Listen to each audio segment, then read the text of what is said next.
ကဲဒီခြံစရှင်းတဲ့ပုံလေးကိုပြမယ်ခြံစရှင်းတဲ့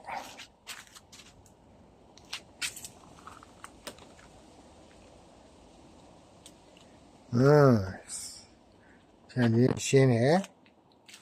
ရှင်းတာလေးကိုပြနေပါတယ်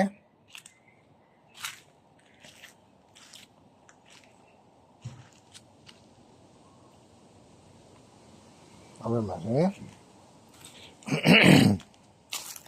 မိုက်တို့လေပင် trim လုပ်တယ်ပင် trim လုပ်တယ်ပင် trim လုပ်တယ်ဒီမှာပင် trim လုပ်တယ်နော်လုပ်တယ်ပြီးတော့ဒီမှာပတ်ကြက်ထဲမှာရှိတဲ့ဟာလေးတွေကိုရှင်းထုတ်ပြတယ်ဒီနေ့မှစတယ်ဆိုတော့နောက်တစ်ပတ်လောက်ဆိုတော့တော်တော်လေးတန့်သွားပြီတစ်ပတ်လောက်ဆိုရင်တန့်သွားမယ်သဘောရှိတယ်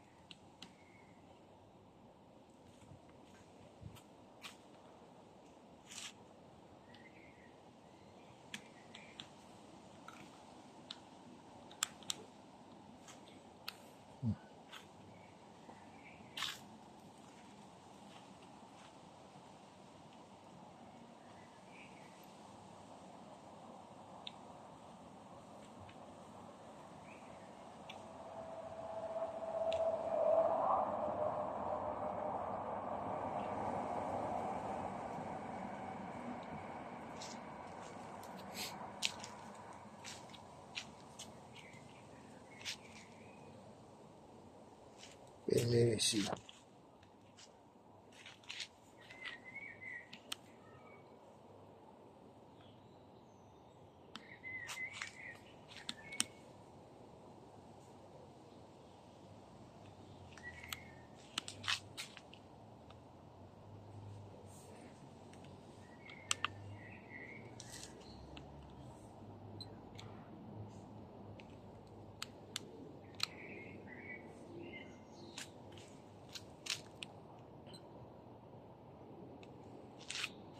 ပန်းမင်းလေးရှိတ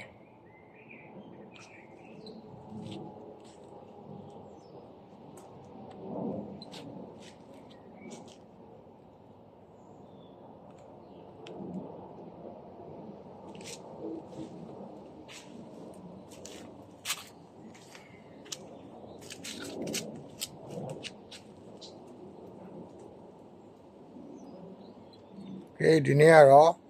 ဒီလောက်ပါပဲ